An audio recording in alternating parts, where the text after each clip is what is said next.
নমস্কাৰ AN টেলিভিছনৰ prime নিউজত সমূহ দৰ্শকক স্বাগতম জনাই ষ্টুডিঅ'ত মই প্ৰস্তুতি বৰদলৈ। প্ৰথমে চাৱা হওক আজি বাতৰিৰ শিৰোনাম। কংগ্ৰেছৰ ধুৰুকত বিজেপিৰ মুখ্যম আঘাত 10 নম্বৰ ৱাৰ্ডৰ 128 গৰাকী কংগ্ৰেছীৰ বিজেপিত যোগদান। ৰাজ্যত পুনৰ আৰম্ভ কাও বিৰোধী আন্দোলন। ডিব্ৰুগড়ত আছুৰ বিশাল বাইক ৰেলী। ডিব্ৰুগড় পৌৰসভাক পৌৰ নিগমলৈ উন্নীত কৰাৰ কথা আনুষ্ঠানিকভাৱে ঘোষণা কৰিলে বিভাগীয় মন্ত্ৰী অশোক সিংঘালে। ডিব্ৰুগড় আৰক্ষীৰ বৃহৎ সফলতা। আৰক্ষী আৰু বন বিভাগৰ যুটীয়া অভিযানত লাখ লাখ টকাৰ চোৰাং কাঠ জব্দ। এতিয়া বিতং বাতৰি। ৰাজ্যত পুনৰ আৰম্ভ কাও বিৰোধী আন্দোলন। নাগৰিকত্ব সংশোধনী আইন বাতিলৰ দাবীত ডিব্ৰুগড় বৰপথাৰ হাইস্কুল খেলপথাৰৰ পৰা ডিব্ৰুগড় জিলা ছাত্ৰ সন্থাৰ নেতৃত্বত 30 জনগোষ্ঠীয় ছাত্ৰ সংগঠনে ৰূপায়ণ কৰে প্ৰতিবাদী বাইক ৰেলী। ৰাজ্যত পুনৰ আৰম্ভ কাও বিৰোধী আন্দোলন। নাগৰিকত্ব সংশোধনী আইন বাতিলৰ দাবীত ডিব্ৰুগড়ত বিশাল ৰেলী বাহিৰ। বৰপথাৰ হাইস্কুল খেলপথাৰৰ পৰা ডিব্ৰুগড় জিলা ছাত্ৰ সন্থাৰ নেতৃত্বত 30 জনগোষ্ঠীয় ছাত্ৰ সংগঠনে ৰূপায়ণ কৰে প্ৰতিবাদী বাইক ৰেলী।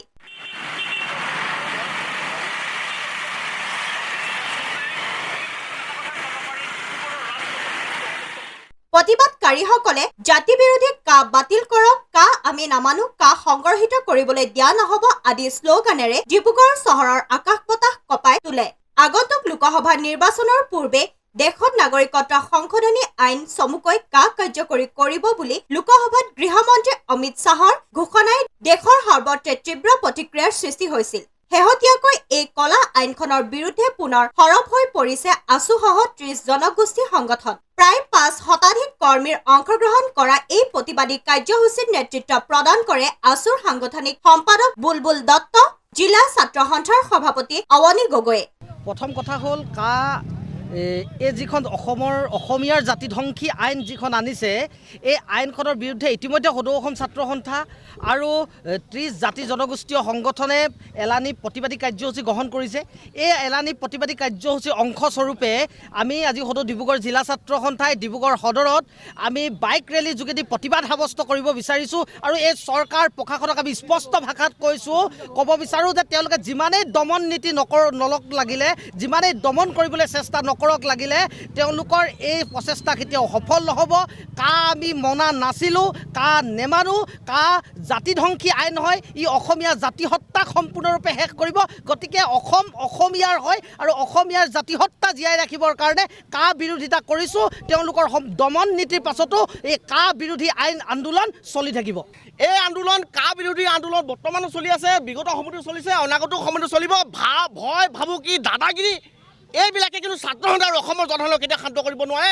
কাৰোবাৰ ভয় ভাবুকি ছাত্ৰ সন্থাৰ সতীৰ্থক থানাত নি যেনেকুৱা ধৰণৰ ভয় ভাবুকি দেখুৱাইছে, এইবিলাক প্ৰত্যাহ্বান আমি ছাত্ৰ সন্থাই গ্ৰহণ কৰিছোঁ আৰু অসমৰ ৰাইজে গ্ৰহণ কৰিছে। তেনেকুৱা ভয় ভাবুকি দাদাগিৰিয়ে ছাত্ৰ সন্থাৰ সতীৰ্থসকলক বা ছাত্ৰ সন্থাৰ সদস্যসকল বা অসমৰ জনসাধাৰণক কেতিয়া ভয় খুৱাব নোৱাৰে। কা বিৰোধী আন্দোলন হৈছে, বিগত সময়তো হৈ গৈছিল, বৰ্তমান হৈছে আৰু অনাগত সময়তো হৈ যাব। যেতিয়ালৈকে নাগৰিকত্ব সংশোধনী আইন বাতিল নহয়, তেতিয়ালৈকে আমাৰ আন্দোলন অব্যাহত থাকিব। যে সদৌ অসম ছাত্ৰ সন্থাৰ আহ্বানত সদৌ ডিব্ৰুগড় জিলা ছাত্ৰ সন্থা আৰু 30 জনগোষ্ঠীয় ছাত্ৰ সংগঠনে আজি আমি ডিব্ৰুগড় সদৰত বাইক ৰেলীৰ যোগেদি কেন্দ্ৰীয় চৰকাৰক আমি সকিয়নি প্ৰদান কৰিব বিচাৰিছোঁ যে এই জাতিধ্বংসী আইনখন অসমৰ ৰাইজে কেতিয়াও নেমানে আৰু সদৌ অসম ছাত্ৰ সন্থাই কেতিয়াও গ্ৰহণ নকৰে। তাৰ বিৰুদ্ধে আজি আমি ওলাই আহিছোঁ আৰু বাইক ৰেলীৰ যোগেদি আমি কেন্দ্ৰীয় চৰকাৰক সকিয়নি প্ৰদান কৰিছোঁ যে অসমৰ ৰাইজক ভেঙুচালি কৰি, উচ্চতম ন্যায়ালয়ক ভেঙুচালি কৰি তেখেতসকলৰ দমনমূলক নীতিৰে যাতে অসমত কা প্ৰযোজ্য কৰিবলৈ নিবিচাৰে, তাৰ কাৰণে আমি আজি ডিব্ৰুগড় জিলা ছাত্ৰ সন্থাৰ তৰফৰ পৰা সকিয়নি প্ৰদান কৰিছোঁ। ডিব্ৰুগড়ৰ পৰা জয়ৰ সহযোগত আইনুল আহমেদৰ ৰিপৰ্ট AN টেলিভিছন। বৃহস্পতিবাৰে দুলীয়াজানৰ জয়ানগৰত অৱস্থিত ব্ৰহ্মকুমাৰী ঈশ্বৰী বিশ্ববিদ্যালয়ৰ পৰা এক শান্তি সমদল উলিওৱা হয়। উক্ত শান্তি সমদলত প্ৰায় 2 শতাধিক পুৰুষ মহিলা যুৱক যুৱতীয়ে অংশগ্ৰহণ কৰে। আজি দুলীয়াজানৰ জয়ানগৰত অৱস্থিত ব্ৰহ্মকুমাৰী ঈশ্বৰীয় বিশ্ববিদ্যালয়ৰ পৰা ওলোৱা এক শান্তি সমদলত বিশ্ববিদ্যালয়খনৰ সৈতে জড়িত প্ৰায় 2 শতাধিক পুৰুষ মহিলা যুৱক যুৱতীয়ে অংশগ্ৰহণ কৰা দেখা গ'ল। দুলীয়াজানৰ জয়ানগৰৰ পৰা ওলোৱা এই শান্তি সমদলে পিপলদল হৈ দৈনিক বজাৰ অতিক্ৰম কৰি পুনৰ বিশ্ববিদ্যালয়খনত সামৰণি পৰে। জ্ঞান হয়, জ্ঞান মাৰ্গ, আধ্যাত্মিক জ্ঞান মাৰ্গ। সেইকাৰণে ইয়াত সকলো ধৰণৰ মানুহে আহি এই জ্ঞান ল'ব পাৰে আৰু তেওঁ নিৰাকাৰ পৰমাত্মা এই সৃষ্টিত আহি ইমান মহান কৰ্তব্য কৰি আছে, ইমান শ্ৰেষ্ঠ জ্ঞান দি আছে। সেই জ্ঞানৰ অভাৱ আমি মনুষ্য আত্মাই নিজৰ জীৱনত থকা বিকাৰবিলাক নষ্ট কৰি আমি আহিবলগীয়া নতুন দূৰৰ কাৰণে নতুন দেৱী দেৱতা কৰিব পাৰিবৰ কাৰণে নতুন দেৱী গুণবিলাক ধাৰণ কৰি আছোঁ। গতিকে আমাৰ মূল উদ্দেশ্য হৈছে ইমান দুখ অশান্তি সকলো মানুহবিলাক আছে, গতিকে পৰমাত্মাৰ পৰিচয় লৈ তেওঁলোকে নিজৰ জীৱনটো উন্নত বনাওক, সেই উদ্দেশ্যে আমি এই ব্যুৰো ৰিপৰ্ট AN টেলিভিছন।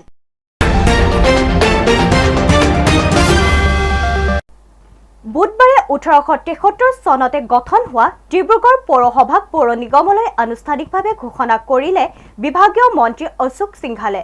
চহৰখনৰ মেয়ৰ ডাক্তৰ সৈকত পাত্ৰই আগন্তুক ডিব্ৰুগড় চহৰখনৰ জনসাধাৰণৰ বাবে কাম কৰাৰ লগতে চহৰখন উন্নীত কৰাৰ ক্ষেত্ৰত কাম কৰি যাব বুলি সংবাদ মাধ্যমৰ আগত মুকলি মনে প্ৰকাশ কৰে। ডিব্ৰুগড়বাসীৰ বাবে এক ঐতিহাসিক দিন। বুধবাৰে ডিব্ৰুগড় পৌৰসভাক পৌৰ নিগমলৈ উন্নীত কৰা হ'ল। 1873 চনতে গঠন ডিব্ৰুগড় পৌৰসভাক আনুষ্ঠানিকভাৱে ঘোষণা কৰিলে বিভাগীয় মন্ত্ৰী অশোক সিংঘালে। আজিৰ পৰাই Dibrugarh municipal board Dibrugarh municipal কৰ্পোৰেশ্যনলৈ ৰূপান্তৰ কৰা হ'ল। ঐতিহাসিক দিন।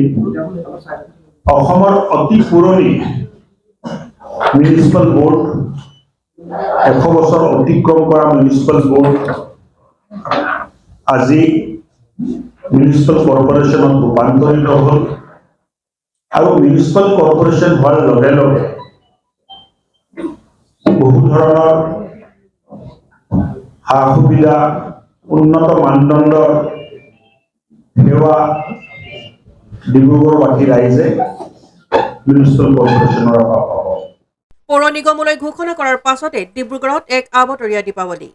আনহাতে পৌৰপতিৰ পৰা মেয়ৰলৈ উন্নীত হোৱাৰ পাছতে ডাক্তৰ সৈকত পাত্ৰই নিজৰ মনৰ অনুভৱ সংবাদ মাধ্যমৰ আগত মুকলি মনে প্ৰকাশ কৰি কয় যে আগন্তুক ডিব্ৰুগড় চহৰখনৰ জনসাধাৰণৰ বাবে কৰিব কাম। চহৰখন উন্নীত কৰাৰ ক্ষেত্ৰত গুৰুত্বপূৰ্ণ ভূমিকা পালন কৰাৰ কথাও উল্লেখ কৰে। অশোক সিংঘাল ডাঙৰীয়া তেওঁ এতিয়া এনাউন্স কৰি গ'ল আজিৰ পৰা with immediate effect Dibrugarh municipal corporation হ'ল।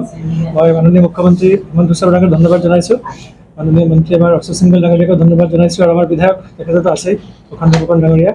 সকলোৰে প্ৰচেষ্টাত আৰু আপোনালোকেও যথেষ্টখিনি সহায় কৰিছে আজি ডিব্ৰুগড় মিউনিচিপালিটি কৰ্পোৰেশ্যন হ'ল। আৰু মই নাগৰিকৰ কাৰণে জনাইছোঁ যে অলপতো ডিফাৰেঞ্চ হ'বই, ভয় কৰিব নালাগে, টেক্স বাঢ়িব বা তেনেকুৱা কথা নহয়। টেক্সটো যিখিনি বাঢ়িলে এতিয়া আৰু বেছি তেনেকৈ তাতকৈ বেছি টেক্স নাবাঢ়ে। আৰু যিখিনি পাৰ্থক্য হ'ব সেইখিনি যেনেকৈ আমাৰ এতিয়ালৈকে মিনিষ্টাৰ ডাঙৰীয়াই কৈ গৈছে 3 দিনৰ ভিতৰত ডিটেইলছখিনি আহিব। ডিটেইলছখিনি অহাৰ পিছতে ক'ব পাৰিম, কিন্তু সকলোৰে সহযোগিতা লাগিব, নাগৰিকৰ সহযোগিতা লাগিব। ডিব্ৰুগড় টাউনখন অকল কৰ্পোৰেশ্যন হ'ল বুলিয়ে যে কৰ্পোৰেশ্যনে চব গোটেইখিনি কৰিব তেনেকুৱা নহয়, ৰাইজে সকলোৱে মিলি আমি আগবাঢ়ি যাব বিচাৰিছোঁ। অনুষ্ঠানত ডিব্ৰুগড় বিধায়ক প্ৰশান্ত ফুকন, ডিব্ৰুগড় উন্নয়ন প্ৰাধিকৰণৰ অধ্যক্ষ অসীম হাজৰিকাৰ লগতে দলৰ কৰ্মকৰ্তাসকল উপস্থিত থাকে। আমাৰ ফালৰ পৰা যথাযথ ব্যৱস্থা আমি হাতত ল'ম আৰু আপোনালোকেও আজিৰ পৰা আপোনালোকে নতুন দিগন্তত আপোনালোকে আগবাঢ়ি গৈছে। 30 বছৰে আপোনালোকে কাম কৰিছে, হয়তো আৰু আপুনি 5 বছৰ 7 বছৰ কাম কৰিব। কৰ্পোৰেশ্যন হিচাপে আপোনালোকে কাম কৰক। আজি আপোনালোকৰ এই সভাৰ জৰিয়তে এই মিউনিচিপালিটিৰ অফিচৰ প্ৰাংগণৰ পৰাই আপোনালোকক অনুৰোধ কৰিছোঁ যাতে আপোনালোকৰ মিউনিচিপালিটিৰ প্ৰতি থকা যিখিনি মৰম আপোনালোকৰ আছে, এই মৰম আপোনালোকে আজিৰ পৰা এই মুহূৰ্তৰ পৰা আপোনালোকে দুগুণ কৰিব বুলি মই আশা ৰাখি পুনৰবাৰ মই অশোক সিংঘাল ডাঙৰীয়াক মই বিশেষভাৱে তেখেতক ধন্যবাদ জ্ঞাপন কৰি মই একাষাৰ সামৰণি মাৰিলোঁ। নমস্কাৰ, ধন্যবাদ। ডিব্ৰুগড়ৰ পৰা জয়ৰ সহযোগত আইনুল আহমেদৰ ৰিপৰ্ট AN টেলিভিছন। এতিয়া লৈছো খন্তেক বিৰতি। বিৰতিৰ পাছত পুনৰ আহি আছো বাতৰিৰ মাজলৈ।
আপোনাৰ আপোন চহৰ ডিব্ৰুগড়ত এঞ্জিলা এণ্টাৰপ্ৰাইজে আনিছে এটি সোণালী সুযোগ প্ৰয়োজনীয়তা মাত্ৰ এখন নিজৰ e-rickshaw and opportunity to earn limitless money অধিক জানিবলৈ যোগাযোগ কৰক 9085585200 আৰু 7002275263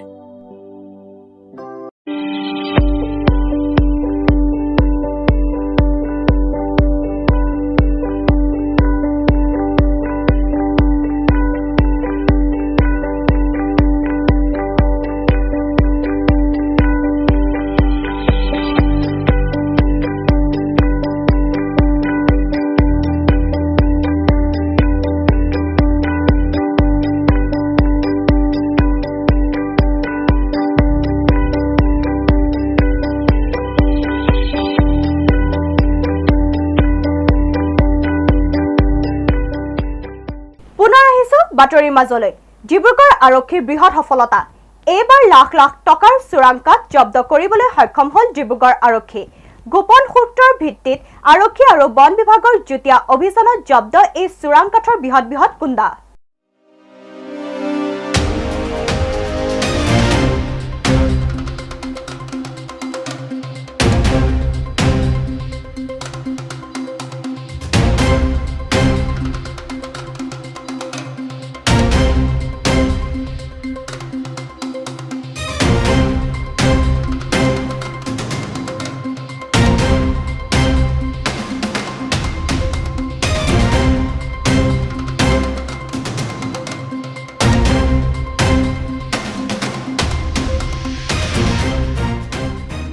ডিব্ৰুগড় আৰক্ষীৰ বৃহৎ সফলতা এইবাৰ লাখ লাখ টকাৰ চোৰাংকাঠ জব্দ কৰিবলৈ সক্ষম হ'ল ডিব্ৰুগড় আৰক্ষী গোপন সূত্ৰৰ ভিত্তিত আৰক্ষী আৰু বন বিভাগৰ যুটীয়া অভিযানত জব্দ এই চোৰাংকাঠৰ বৃহৎ কুণ্ডা ডিব্ৰুগড় চহৰৰ মোহনাঘাটৰ ভঙা আলিৰ নৈপাৰত ডিব্ৰুগড় আৰক্ষীৰ গোপন সূত্ৰৰ ভিত্তিত বন বিভাগে আজি জব্দ কৰিবলৈ সক্ষম হয় লাখ লাখ টকা মূল্যৰ চোৰাংকাঠৰ কুণ্ডা উল্লেখ্য যে মুখ্যমন্ত্ৰী ডক্টৰ হিমন্ত বিশ্ব শৰ্মাৰ নিৰ্দেশনাক বুঢ়া আঙুলি দেখুৱাই এতিয়াও একাংশ তথাকথিত কাঠ মাফিয়াই বিনা দ্বিধাই চলাই আছে চোৰাংকাঠৰ ৰমৰমীয়া ব্যৱসায় এই অবৈধ চোৰাংকাঠৰ বিৰুদ্ধে কঠোৰ হৈছে ডিব্ৰুগড় জিলা প্ৰশাসন তথা আৰক্ষী অবৈধ কাৰ্যৰ বিৰুদ্ধে কাল ৰূপ ধাৰণ কৰা ডিব্ৰুগড় আৰক্ষীয়ে চোৰাংকাঠ ব্যৱহাৰ চলোৱা মাফিয়াসকলৰ বিৰুদ্ধে জমৰ ৰূপ ধাৰণ কৰি চহৰখনৰ ভিন্ন প্ৰান্তত অভিযান চলোৱা পৰিলক্ষিত হৈছে সূত্ৰৰ অনুসৰি অবৈধ কাৰ্যৰ লগত জড়িত থকা সকলৰ বিৰুদ্ধে অভিযান অধিক তীব্ৰতৰ কৰিব বুলি জানিব পৰা গৈছে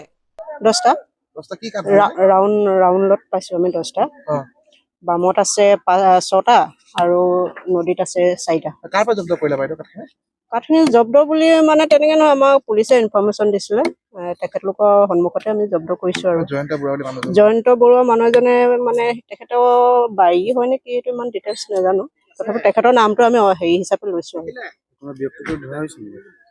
ব্যক্তিগত বুলি মইতো ইমান ব্যক্তি আটক কৰা হৈছে নেকি এই সন্দৰ্ভত তেনেকে বুলি ক'ব পাৰি আৰু অলপ সব গোটেইখিনি অবৈধ নেকি অবৈধ বুলিয়ে ক'ব পাৰি তেখেতলোকে কৈছে নদীৰ পৰা আহি উঠি আহিছে বুলি কৈছে কিমান হেৰি হ'ল কিমান বস্তু আমিতো 9টা পাইছো 9টা কুণ্ডা পাইছো কিমান মূল্য হ'ব পাৰে এইটো মূল্যটো আমি ভেৰিফাই কৰিব লাগিব ডিব্ৰুগড়ৰ পৰা জয়ৰ সহযোগত আইনুল আহমেদৰ ৰিপৰ্ট AN টেলিভিজন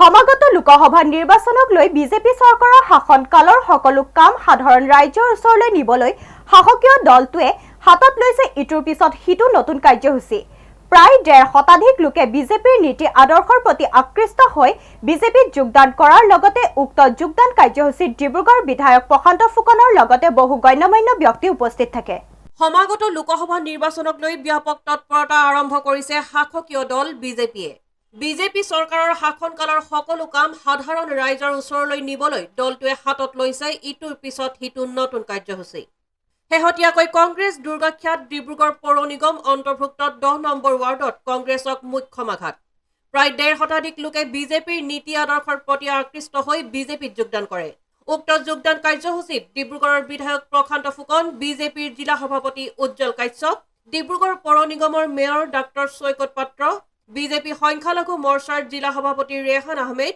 সংখ্যালঘু মৰ্চাৰ মধ্য মণ্ডলৰ সভাপতি নৌসাদ খান উপ সভাপতি জুহেব আহমেদ সম্পাদক নাজিৰ হুছেইনৰ লগতে বহু গণ্যমান্য ব্যক্তি উপস্থিত থাকে লক্ষণীয় যে অধিকাংশ সংখ্যালঘু লোকৰ বসতিৰ এলেকাটোত সৰ্বানন্দ সোণোৱালে টিকট পোৱাৰ পাছতে দেখা গৈছে এই পৰিৱৰ্তন।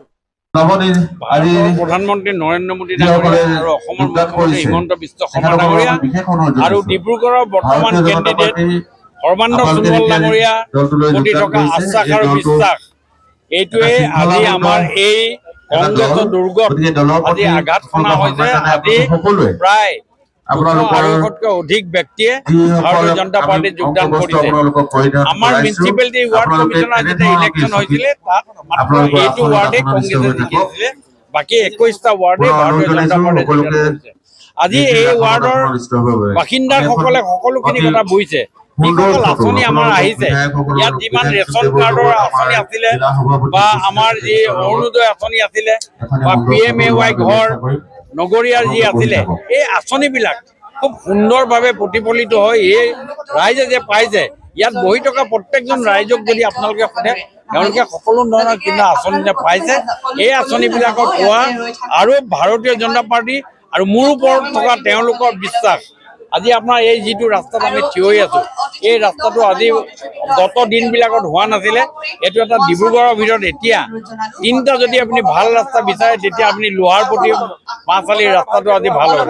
ৰাইজৰ এই বিশ্বাসটো হৈছে যে প্ৰশান্ত ফুকন ডাঙৰীয়া বা অসম চৰকাৰখনে ভাল কাম কৰি আমাৰ উন্নয়নৰ কাৰণে ব্যৱস্থা হাতত লৈছে। সেইকাৰণে ৰাইজে ডিব্ৰুগড়ৰ এই 10 নম্বৰ ৱাৰ্ডটো যিটো কংগ্ৰেছৰ গড় বুলি ক'ব খুজিছিলে, এই গোটেই ৰাইজে যোগদান কৰিছে।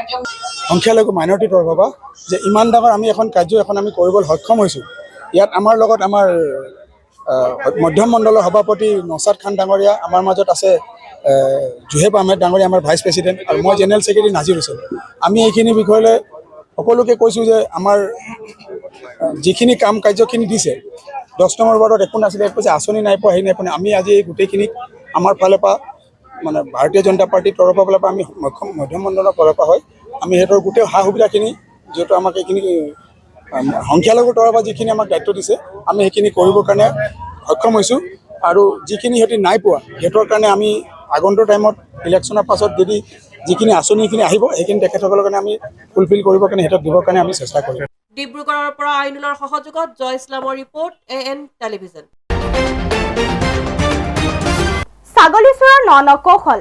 নাহৰকটীয়া I-20 গাড়ীৰ পৰা উদ্ধাৰ কৰে 7টাকৈ চুৰি ছাগলী। জয়পুৰ আৰক্ষীয়ে গ্ৰেপ্তাৰ কৰে এজনক আৰু পলাত 2 চোৰৰ। ছাগলী চোৰৰ ন কৌশল। বিলাসী বাহনেৰে এইবাৰ ছাগলী চোৰ। ৰাস্তাৰ কাষত ঘূৰি ফুৰা আপোনাৰ পোহনীয়া ছাগলীটো এইবাৰ ছাগলী চোৰৰ টাৰ্গেট। তেনে এক ঘটনা সংঘটিত হৈছে এইবাৰ জয়পুৰত। উল্লেখযোগ্য, জয়পুৰৰ দিশৰ পৰা অহা এখন নীলা I-20 গাড়ীৰে পথৰ কাষত ৰখাই থোৱা এখন কেন্দ্ৰীয় সংৰক্ষিত পুলিচ বাহিনীৰ বাছত খুন্দিয়াই পলায়ন কৰাৰ পিছত কিছু দূৰ গৈ গাড়ীখন টায়াৰ ফুটাৰ বাবে পথৰ কাষত গাড়ী ৰখাই পলায়ন কৰে গাড়ী চালকে। তাৰ পাছত জয়পুৰ আৰক্ষী আৰু স্থানীয় ৰাইজে গাড়ী তালাচী কৰাত 7টাকৈ ছাগলী উদ্ধাৰ হয়। গাড়ীখনৰ নাম্বাৰ AS06E0771। ধৃত চোৰটো ডিব্ৰুগড় নালিয়াপুল নিবাসী আতিকুৰ ৰহমান। ধৃত চোৰটোৱে জানিবলৈ দিয়া মতে ডিব্ৰুগড়ৰে ৰাতুল হাজৰিকা আৰু বিটু আহমেদ নামৰ আন 2টা চোৰৰ সৈতে দীৰ্ঘদিন ধৰি এই অঞ্চলত তেওঁলোকে ছাগলী চুৰ কৰি অহাৰ লগতে তেওঁলোকে নিয়মীয়াকৈ নামৰূপৰ থানাৰ সমীপৰে এক গোপন স্থানত জনৈক হাজৰিকা আৰু আহমেদ উপাধিৰ 2টা ড্ৰাগছ সৰবৰাহকাৰীৰ পৰা ড্ৰাগছ ক্ৰয় কৰাৰ লগতে আজিও চৰাইদেউ জিলাৰ বৰহাটৰ পৰা 6টাকৈ ছাগলী চুৰ কৰাৰ পিছত উক্ত ড্ৰাগছ সৰবৰাহকাৰীটোৰ পৰা ড্ৰাগছ ক্ৰয় কৰি সেৱন কৰি আহিছিল। লক্ষণীয় যে চোৰটোৰ স্বীকাৰোক্তি অনুসৰি সিহঁতে এই চুৰি ছাগলীসমূহ নি ডিব্ৰুগড়ৰ বিভিন্ন ছাগলী মাংস বেপাৰীক 400-450 টকাত বিক্ৰী কৰি আহিছিল। ঘটনা সন্দৰ্ভত জয়পুৰ আৰক্ষীয়ে ইতিমধ্যে ধৃত চোৰটোৰ লগতে চুৰি কাৰ্যত ব্যৱহৃত গাড়ীখন নিজৰ জিম্মাত লোৱাৰ লগতে পলায়ন কৰা বাকী 2টা চোৰক আটক কৰিবলৈ অভিযান অব্যাহত ৰাখিছে। ডাঙৰ ডাঙৰ ছাগলী যে বহুত হৰাইছে এনেকুৱাই কৰে। আগত ময়ো দেখিছোঁ বিস্কুট খুৱাই থৈ ধৰি কিনি লৈ গুচি এই জাতিপতি স্কুলৰ ওচৰত সেই টাৰ্ণিংটোত হেৰি ৰখি থাকে এনেকুৱাকৈ। আমাৰ সেইপিনে প্ৰায় ছাগলী চুৰ হয়। মানুহে ছাগলী পালে বাঘে খাই ভাবে মানুহে চুৰ কৰিব এনেকুৱা গাড়ী লৈ কিনি চুৰ কৰিব আহিয়ে দামী দামী গাড়ী। যে ছাগলী এজনী এনেকৈ ধৰি লৈ গ'ল, তো মই বাইকখন লৈ ওলাই আহিলোঁ, চাইছোঁ গাড়ীখন নাই। তো পটকৈ এইফালে ভিতৰ ৰাস্তাৰ পিনৰ পৰা ওলাই আহিছে। তো মই পিছা কৰি আহিলোঁ, ধৰক ইয়াত চাৰ গাড়ীখিনিয়ে আছিলে, সিহঁতৰ 2জন আছিলে। 2জন থকাৰ পিছত এই দৰ্জা এটা ভাঙিলে বেক কৰোঁতে, তো সি এজন পৰি গ'ল, চাৰেটি ধৰিলে, এইজন লৈ কিনে পলালে এজন। Bureau report AN television. বৃহস্পতিবাৰে দুলীয়াজানৰ বৰগাধৈ গাঁৱত অৱস্থিত কমলাবাৰী বৰগাধৈ শিৱ মন্দিৰ পৰিচালনা সমিতিয়ে 11 দিনীয়া শ্ৰী শিৱ মহাপুৰাণ মহাযজ্ঞ অনুষ্ঠিত কৰে। গজৰাজৰ সহিতে 5 সহস্ৰাধিক লোকৰ কলহ যাত্ৰা অনুষ্ঠিত কৰে। দুলীয়াজানত 11 দিনীয়া শ্ৰী শিৱ মহাপুৰাণ মহাযজ্ঞ, গজৰাজৰ সহিতে 5 সহস্ৰাধিক লোকৰ কলহ যাত্ৰা। শুক্ৰবাৰে দেশৰ বিভিন্ন প্ৰান্তত থকা ভগৱান মহাপ্ৰভু শ্ৰী শ্ৰী শিৱ মন্দিৰসমূহত অনুষ্ঠিত হ'ব শিৱ পূজা। এই লৈ বিভিন্ন মন্দিৰ সমিতিসমূহে বৃহস্পতিবাৰৰ পৰা বিভিন্ন কাৰ্যসূচী অনুষ্ঠিত কৰা দেখা গৈছে। ব্যক্তিক্ৰম নহয় উদ্যোগনগৰ দুলীয়াজানৰ বিভিন্ন ঠাইত অৱস্থিত শিৱ মন্দিৰসমূহো। এই লৈ বৃহস্পতিবাৰৰ পৰা দুলীয়াজানৰ বৰাগাধৈ গাঁৱত অৱস্থিত কমলাবাৰী বৰাগাধৈ শিৱ মন্দিৰ পৰিচালনা সমিতিয়ে 7 মাৰ্চৰ পৰা 17 মাৰ্চলৈ আয়োজন কৰিছে শ্ৰী শিৱ মহাপুৰাণ একাদশ দিৱসিক্ত জ্ঞান মহাযজ্ঞ আয়োজন কৰিছে। এই উপলক্ষে মন্দিৰ প্ৰাংগণৰ পৰা উলিওৱা এক বিশাল কলহযাত্ৰাৰ ফিতা কাটি শুভ উদ্বোধন কৰে সমাজকৰ্মী জাপান থাপাই। ইয়াৰ পাছতে এই কলহযাত্ৰাৰ কাৰ্যসূচীত অংশগ্ৰহণ কৰি দুলীয়াজান সমষ্টিৰ বিধায়ক তেৰছ গোৱালাই এইদৰে মন্তব্য প্ৰকাশ কৰে। আজিৰ পৰা আমি বৰাগাধৈ শিৱ মন্দিৰৰ প্ৰাংগণৰ পৰা আমি কলহযাত্ৰা আৰু 11 দিনীয়া শিৱ মহাপুৰাণ যজ্ঞ আয়োজন কৰা হৈছে। এই যজ্ঞত সকলো ৰাইজক আমি উপস্থিত থাকিবলৈ আৰু সহায় সহযোগিতা আগবঢ়াবলৈ আমি অনুৰোধ জনাইছোঁ। আৰু এই যজ্ঞৰ পৰা আমি নেদেখাজনক প্ৰভুক আমি প্ৰাৰ্থনা কৰিছোঁ সকলো ৰাইজকে মংগলময় হওক, শুভকামনা হওক আৰু দেশৰ শান্তি হওক, ৰাইজৰ উন্নতি হওক, সেই কামনা কৰি আজিৰ পৰা আমি ধৰ্মীয় যজ্ঞটো আজিৰ পৰা আমি আয়োজক সমিতিয়ে আমি আৰম্ভ কৰিছোঁ। Bureau report AN television. এতিয়া লৈছো খন্তেক বিৰতি। বিৰতিৰ পিছত পুনৰ আহি আছো বাতৰিৰ মাজলৈ।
বাতৰিৰ মাজলৈ মুখ্যমন্ত্ৰী ডক্টৰ হিমন্ত বিশ্ব শৰ্মাই বুধবাৰে নাহৰকটীয়াৰ নামচাং বাগিচাত দেশৰ সৰ্ববৃহৎ প্ৰধানমন্ত্ৰী আৱাস যোজনাৰ কলনী গৃহ প্ৰৱেশ অনুষ্ঠানৰ জৰিয়তে উন্মোচন কৰে।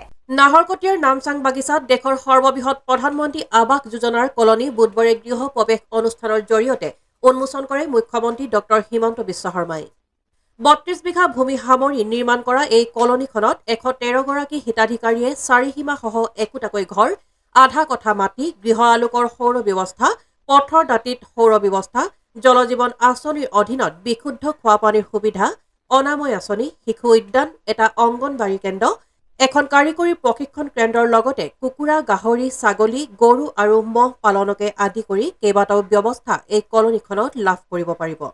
ইয়াৰ বাবে প্ৰতিটো ঘৰৰ বাবদ 1,50,000 টকা, কলনী পথ পকীকৰণৰ বাবে 49 লাখ টকা, জলজীৱন মিছন জৰিয়তে বিশুদ্ধ খোৱাপানী যোগানৰ নামত 1,18,00,000 টকা, পথৰ দাঁতিত সৌৰ ব্যৱস্থাৰ বাবদ 9,99,000 টকা আদৰ্শ অংগনবাড়ী কেন্দ্ৰৰ নামত 25 লাখ টকা ইতিমধ্যে ব্যয় কৰিছে ৰাজ্য চৰকাৰে। মুঠৰ ওপৰত এখন আদৰ্শ গাঁৱত থকাৰ দৰেই সকলো সা সুবিধা থাকিব এইখন আদৰ্শ কলনীত। প্ৰধানমন্ত্ৰী আৱাস যোজনাৰ 113টা ঘৰ, জল জীৱন মিছনৰ পানী আৰু সুন্দৰ ৰাস্তাৰে এখন PMY কলনী নামচাং বাগিচাত নিৰ্মাণ কৰা হৈছে নাহৰকটীয়া সমষ্টি। এই নামচাং বাগানখন বহুত পুৰণি বাগান। আজি এই কলনীটোৰ নিৰ্মাণে এই বাগানখনৰো সৌষ্ঠৱ বৃদ্ধি কৰিব আৰু বহুত দৰিদ্ৰ লোকক এটা বাসস্থান দিব। এনেকুৱা সুন্দৰ আঁচনি ভাৰতবৰ্ষতে কম। মই ক'ত আছে নাজানো, কিন্তু অসমত আগতে কেতিয়াও দেখা নাছিলোঁ। এনেকুৱা PMY কলনী এটা নিৰ্মাণ কৰাৰ বাবে মই অসম চৰকাৰৰ গ্ৰামোন্নয়ন বিভাগ মন্ত্ৰী ৰঞ্জিত দাস আৰু নাহৰকটীয়া সমষ্টিৰ বিধায়ক তৰংগ গগৈ ডাঙৰীয়াক ধন্যবাদ জনাইছোঁ। আৰু এই কলনীৰ লগতে অংগনবাদী কেন্দ্ৰ, নামচাং বাগিচাত স্কুল, এটা সুন্দৰ পৰিৱেশ এটা ইয়াত নিৰ্মাণ হৈছে। মই ভাবোঁ যে এনে সুন্দৰ পৰিৱেশত ইয়াৰ যুৱ প্ৰজন্ম ছাত্ৰ ছাত্ৰীসকল আগবাঢ়ি যাব পাৰিব। Bureau' report AN television. আজিৰ শেষৰটো বাতৰি। ৰাষ্ট্ৰপতি দ্ৰৌপদী মুৰ্মুৱে বুধবাৰে নীলায়মত দৰ্শনাৰ্থীৰ সুবিধা কেন্দ্ৰ আৰু হস্ততাঁত প্ৰদৰ্শনী ভাৰ্চুৱেলি মুকলি কৰে। এই উপলক্ষে তেলেংগানাৰ ৰাজ্যপাল ডক্টৰ তামিলিসাই সৌন্দৰায়জন আৰু ৰাজ্যিক পৰিবহণ মন্ত্ৰী পন্নম প্ৰভাকৰ উপস্থিত থাকে। নীলায়মত দৰ্শনাৰ্থীৰ সুবিধা কেন্দ্ৰ আৰু হস্ততাঁত প্ৰদৰ্শনী ভাৰ্চুৱেলি মুকলি কৰে ৰাষ্ট্ৰপতি দ্ৰৌপদী মুৰ্মুৱে। এই উপলক্ষে তেলেংগানাৰ ৰাজ্যপাল ডক্টৰ তামিলিসাই সৌন্দৰায়জন আৰু ৰাজ্যিক পৰিবহণ মন্ত্ৰী পন্নম প্ৰভাকৰ উপস্থিত থাকে। ভাৰতীয় কাৰুকাৰ্যক ৰাষ্ট্ৰীয় মঞ্চত উন্নীত আৰু উদযাপনৰ সামূহিক প্ৰচেষ্টাত উজ্জ্বল কৰি তোলা প্ৰদৰ্শনীখন পিছত ৰাজ্যপালে আনুষ্ঠানিকভাৱে উদ্বোধন কৰে। এই প্ৰদৰ্শনী কেৱল এক অনুষ্ঠান নহয়, বৰঞ্চ ভাৰতৰ বৈচিত্ৰ্যপূৰ্ণ পৰম্পৰা আৰু ইয়াৰ শিপিনীসকলৰ অতুলনীয় দক্ষতাৰ সজীৱ উদযাপন। জটিল হস্ততাঁতৰ পৰা আৰম্ভ কৰি বিশাল হস্তশিল্পলৈকে প্ৰতিটো টুকুৰাই ঐতিহ্য, নিষ্ঠা আৰু আৱেগৰ কাহিনী কয়। এই মঞ্চই কেৱল কলাত্মক মাষ্টাৰ পিচ প্ৰদৰ্শন কৰাই নহয়, দৰ্শনাৰ্থীৰ মাজত ভাৰতৰ চহকী সাংস্কৃতিক টেপেষ্ট্ৰীৰ প্ৰতি গভীৰ প্ৰশংসা গঢ়ি তোলাৰ লক্ষ্যও ৰাখিছে, যিয়ে সম্ভাৱনাময়ভাৱে শিল্পীৰ সমাজৰ প্ৰতি সমৰ্থন বৃদ্ধি কৰে। News desk AN television. আজিৰ বাতৰি ইমানেই। AN টেলিভিছনৰ ষ্টুডিঅ'ৰ পৰা মই প্ৰস্তুতিয়ে ইমানতে বিদায় লৈছো। নমস্কাৰ।